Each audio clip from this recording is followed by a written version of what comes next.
रोजच्या ताज्या घडामोडींसाठी आवाज टीव्हीला सबस्क्राईब करा आणि बेल आयकॉन प्रेस करा।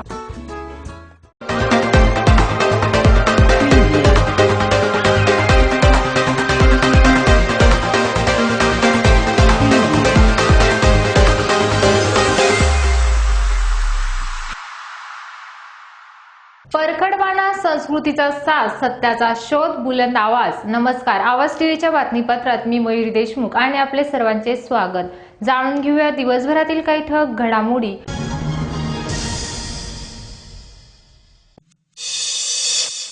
कृषी विधेयकाच्या विरोधामध्ये धुळ्यात वंचित बहुजन आघाडीतर्फे तीव्र आंदोलन।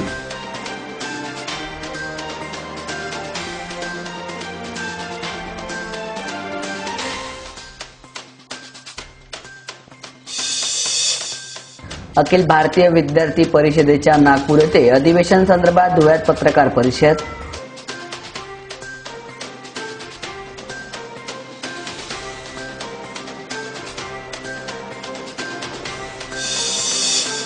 अवकाळी पावसामुळे शेतातील पिकांचे नुकसान।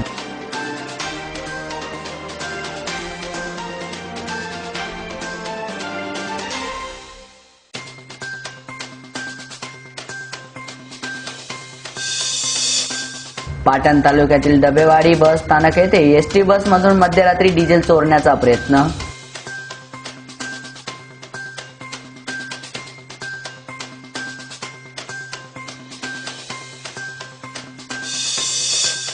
अवकाळी पावसामुळे नागरिकांचे आरोग्य धोक्यात तर पिकांचे नुकसान।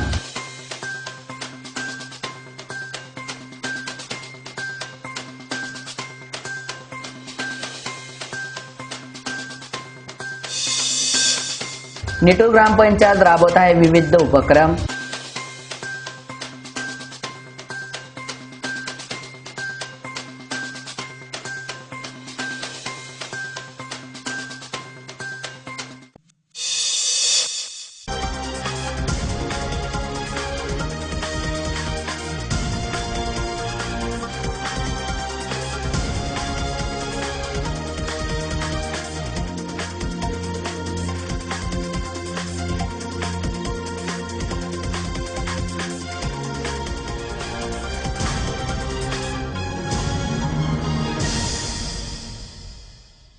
आता बातमीपत्र विस्ताराने।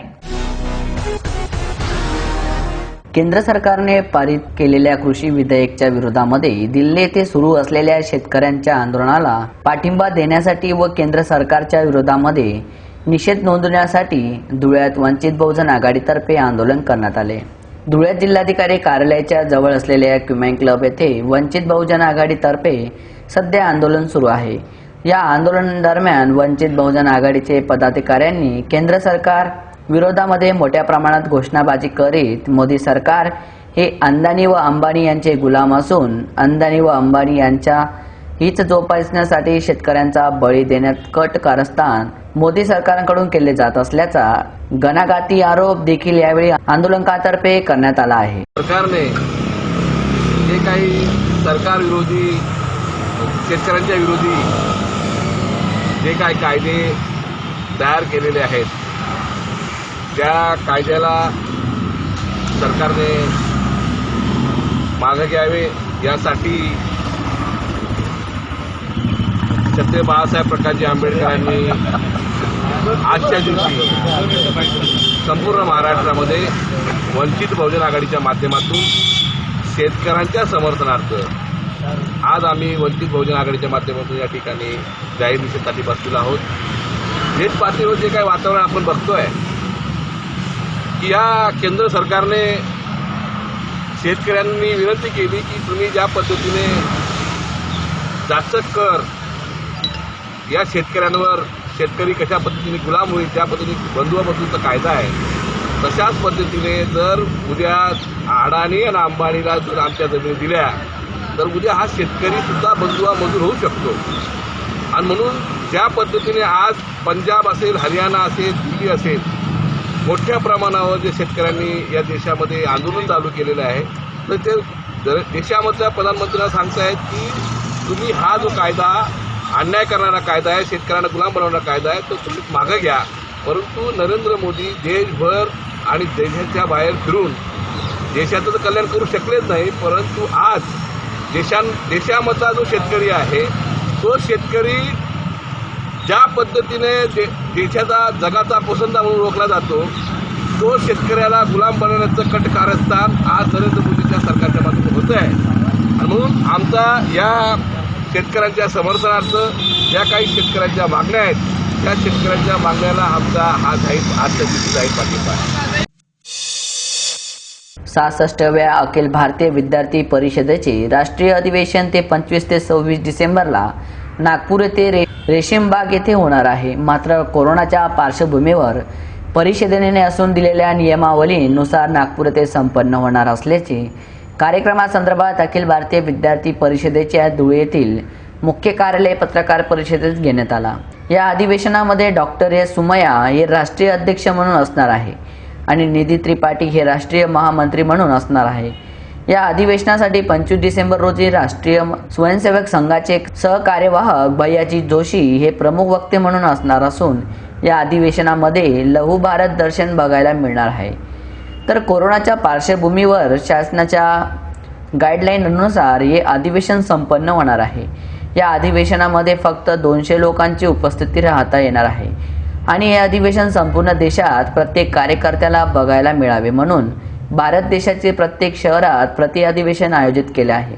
तसेच धुळे जिल्ह्यातील देखील 4 ते 5 ठिकाणी हे प्रति अधिवेशन आयोजित केले आहे आणि सगळ्या कार्यकर्त्यांना हे अधिवेशन एक प्रोजेक्टच्या माध्यमातून दाखवण्यात येणार आहे, अशी माहिती अखिल भारतीय विद्यार्थी परिषदेचे कार्यकर्ते यांनी पत्रकार परिषदेत दिली आहे. यावर्षी कोरोनाच्या पार्श्वभूमीवर आपण काही अपेक्षित संख्येने जी संख्या आपण 200 इतकी घेतलेली आहे, या संख्येने नागपूर येथे आपण राष्ट्रीय अधिवेशन आयोजित केलेले आहे. यंदाचे राष्ट्रीय अधिवेशन हे 66वें राष्ट्रीय अधिवेशन म्हणून राहणार आहे. या अधिवेशनासाठी डॉक्टर एस सुमय्या हे राष्ट्रीय अध्यक्ष म्हणून असणार आहेत, तर निधी त्रिपाठी या राष्ट्रीय महामंत्री म्हणून असणार आहेत. यांची नियुक्ती मागच्या वर्षी केली गेली होती. या अधिवेशनासाठी 25 डिसेंबर रोजी राष्ट्रीय स्वयंसेवक संघाचे सरकार्यवाह श्री भैयाजी जोशी हे प्रमुख वक्ते म्हणून असणार आहेत. यावर्षी देखील राष्ट्रीय कार्यकारिणीची एक नवीन बैठक आयोजित केली गेली, त्याच्यात काही नवीन घोषणा देखील केल्या गेल्या. याच्यामध्ये प्राध्यापक डॉक्टर छगनभाई पटेल हे राष्ट्रीय अध्यक्ष म्हणून पदभार सांभाळणार आहेत, तर निधी त्रिपाठी या पुनच्च यांची राष्ट्रीय महामंत्री म्हणून निवड केली गेलेली आहे. तरी येत्या 25 ते 26 डिसेंबरला नागपूर इथे आपला पदभार सांभाळणार आहेत. या अधिवेशनामध्ये एक लघु भारत दर्शन आपल्याला सर्वांना बघायला भेटणार आहे. आपण कोरोनाच्या या पार्श्वभूमीवर कोणताही म्हणजे शासनाने ज्या गाईडलाईन घालून दिलेल्या आहेत त्या गाईडलाईन बघून आपण हे अधिवेशन केलेलं आहे. फक्त 200 संख्येचे अधिवेशन असणार आहे आणि हे अधिवेशन देशात प्रत्येक ठिकाणी प्रत्येक कार्यकर्त्याला बघायला भेटावं यासाठी भारत देशाच्या विविध शहरांमध्ये म्हणजे प्रत्येक शहरात आपण प्रति अधिवेशन म्हणून आयोजित केलेले आहे. तसेच धुळे जिल्ह्यात देखील आपण जिल्ह्याभरात 4 ते 5 ठिकाणी हे प्रति अधिवेशन आयोजित केलेले आहे. त्याच्यामध्ये पूर्व कार्यकर्ते असतील, सध्याचे कार्यकर्ते असतील, या सर्व कार्यकर्त्यांना आपण एका हॉलमध्ये प्रोजेक्टरच्या माध्यमातून ते सर्व दाखवणार आहोत. तिथं जशा प्रकारे प्रतिमा पूजन होईल तशा प्रकारे आपण इथं देखील ते प्रतिमा पूजन करणार आहोत. तिथं जशा प्रकारे वक्ते म्हणजे जे एक सत्र राहतील ते सत्र देखील आपण इथं आयोजित करणार आहोत. त्याच्यामुळे जो कार्यकर्ता राष्ट्रीय अधिवेशनाला कोरोनाच्या पार्श्वभूमीवर जाऊ शकला नाही तो इथं धुळे शहरात राहून देखील राष्ट्रीय अधिवेशनाला गेल्याचा आनंद प्राप्त करू शकतो आणि आनंद प्राप्त करण्यासाठी भारत देशात विविध ठिकाणी आपण हे आयोजित करत आलेलो आहे. आणि या अधिवेशनाचं एक प्रमुख वैशिष्ट्य म्हणजे राष्ट्रीय स्वयंसेवक संघाचे सरकार्यवाह श्री भैयाजी जोशी हे प्रमुख वक्ते राहणार आहेत.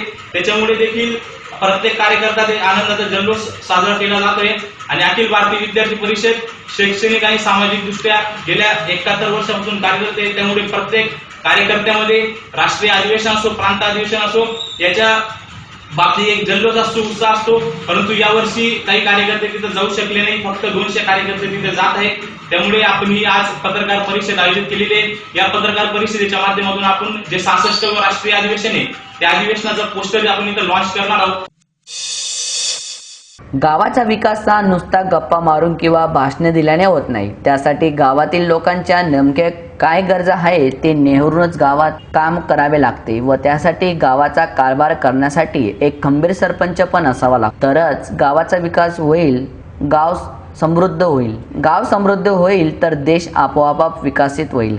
असे मत आदर्श सरपंच पुरस्कार प्राप्त भास्कर पुरे यांनी काही दिवसापूर्वी निटूर येथील विविध विकास कामाचा उद्घाटन प्रसंगी केला होता.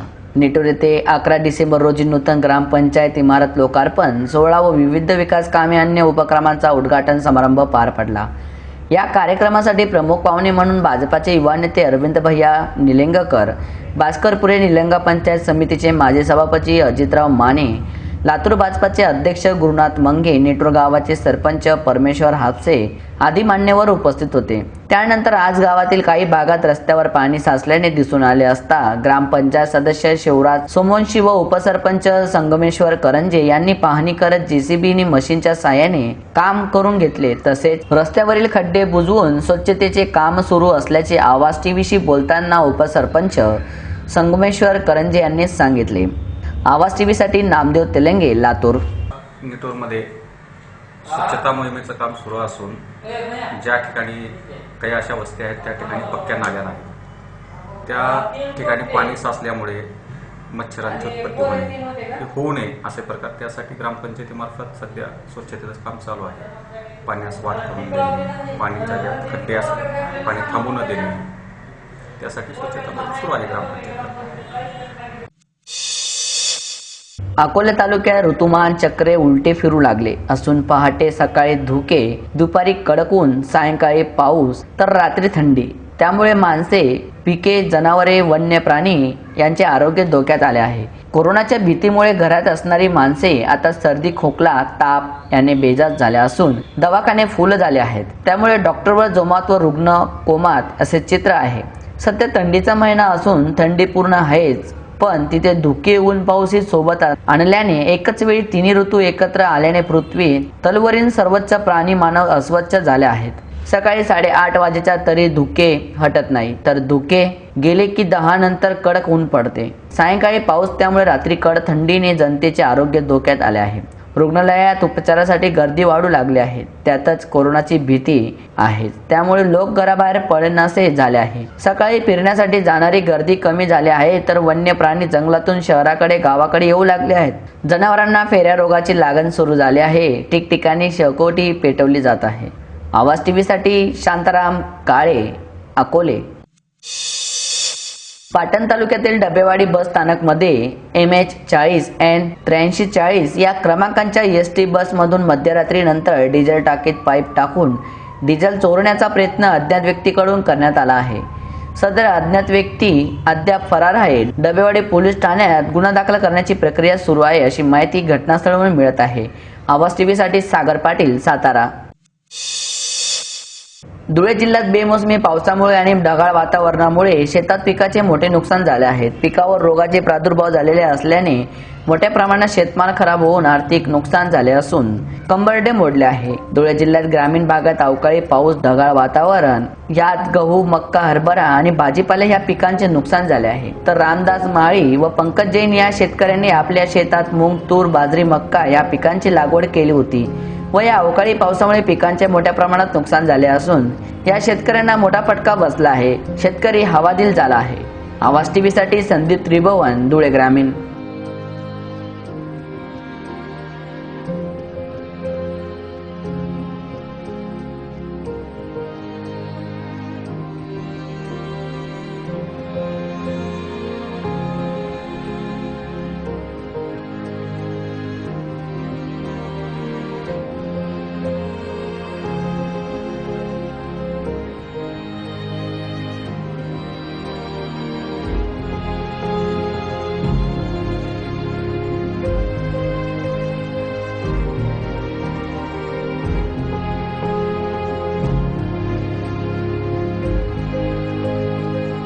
तूर, बाजरी हे पावसाळ्यामुळे 2 दिवसात खराब झाले.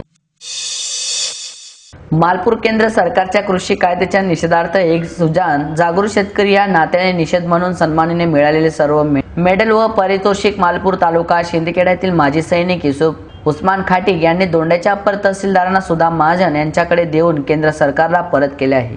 जिल्ह्यात प्रथमच माजी सैनिकाकडून पारितोषिक परत करण्याची वेळ आल्याने सरकारने आता तरी शेतकऱ्यांच्या परिस्थितीचे गांभीर्य ओळखणार की नाही अशी बोचक प्रक्रिया सरकारबाबत जनसामान्य नागरिकांमध्ये उमटत आहे. यावेळी माजी सैनिकांनी घेतलेल्या निर्णयाला पाठिंबा म्हणून सोबत महाराष्ट्र राज्य ग्रंथपाल संघटनेने माजी प्रदेशाध्यक्ष व माजी नगराध्यक्ष बापूसाहेब रवींद्र देशमुख, एकलव्य संघटनेचे अध्यक्ष माजी नगराध्यक्ष गुलाबदादा सोनोने, रिपब्लिकन पार्टीचे उत्तर महाराष्ट्र उपाध्यक्ष व माजी उपनगराध्यक्ष राम माने, ज्ञानोपासक मंडळीचे संचित अमित दादा पाटील, अल्पसंख्याक समितीचे अध्यक्ष व माजी शिक्षक सभापती नाजिमभाई शेख, माजी सैनिक नाना पाटील, माजी सैनिक धनसिंग नीलाल अलगेरासे आदी उपस्थित होते।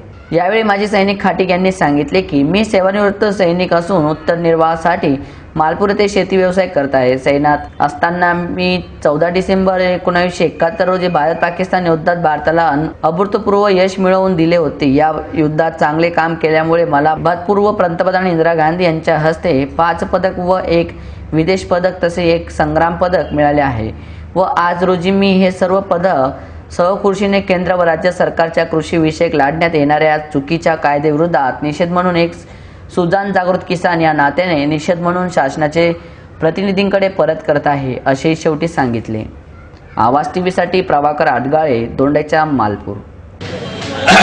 कृषि कायदा जो 3 केंद्र सरकार ने अपने शेतकरी के ऊपर जो लाद किया है, उसको शेतकरी लोगों ने आंदोलन दिल्ली में 21 दिन हो गए आंदोलन कर रहे, पर केंद्र सरकार वो कृषि कायदे रद्द नहीं कर रहे हैं। और जो भी माजी सैनिक है उनके वो आरपी के लिए जो 6 महीने से जंतर मंतर में बैठे हैं, उनके लिए भी केंद्र सरकार ध्यान नहीं दे रही है। इसलिए जो भी रिटायर फौजी है, जो 71 में जो देश के लिए मेडल मिला है, जो गेम में बोलो का कुश्ती में बोलो, जो भी मेडल मिला है, वो जवानों ने सब मतलब केंद्र सरकार को ये मेडल वापस कर रहे हैं। तो इसलिए गवर्नमेंट ने अभी भी किसानों के लिए और जय जवानों के लिए मतलब विचार करके उनका मानधन देना चाहिए। शुक्रिया। जय हिंदुस्तान, जय महाराष्ट्र।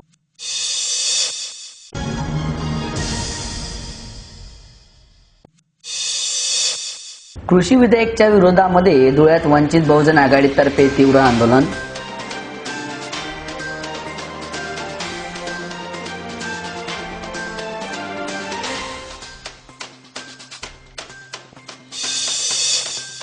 अखिल भारतीय विद्यार्थी परिषदेच्या नागपूर येथे अधिवेशन संदर्भात धुळ्यात पत्रकार परिषद।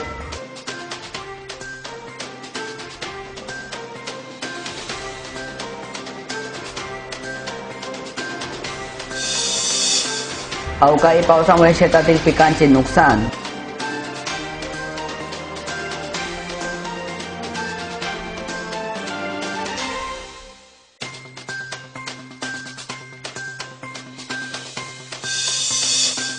पाटण तालुक्यातील डबेवाडी बस स्थानक येथे एसटी बसमधून मध्यरात्री डिझेल चोरण्याचा प्रयत्न।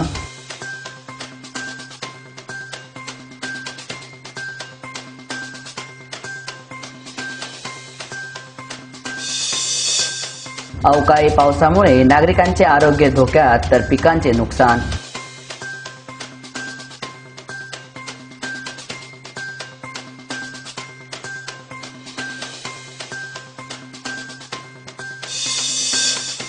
निटूर ग्रामपंचायत राबवत आहे विविध उपक्रम।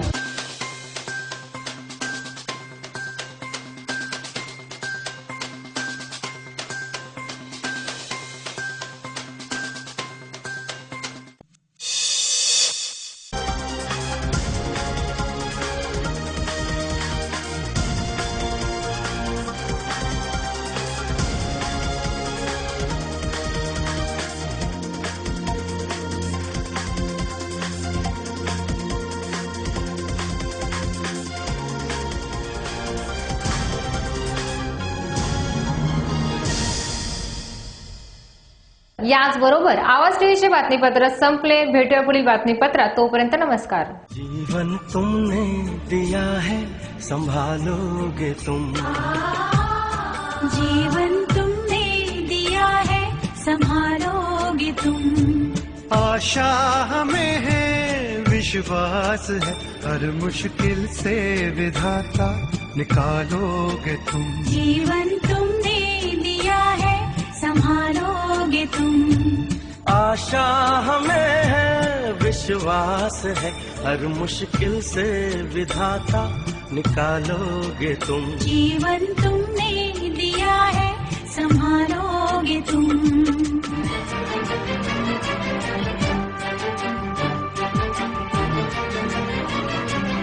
सारे जहां की भलाई करें, हम ना किसी की बुराई करें। इस दुनिया के दुखों से बचा लोगे तुम। इस दुनिया के दुखों से बचा लोगे तुम। रोजच्या ताज्या घडामोडींसाठी आवाज टीव्हीला सबस्क्राईब करा आणि बेल आयकॉन प्रेस करा.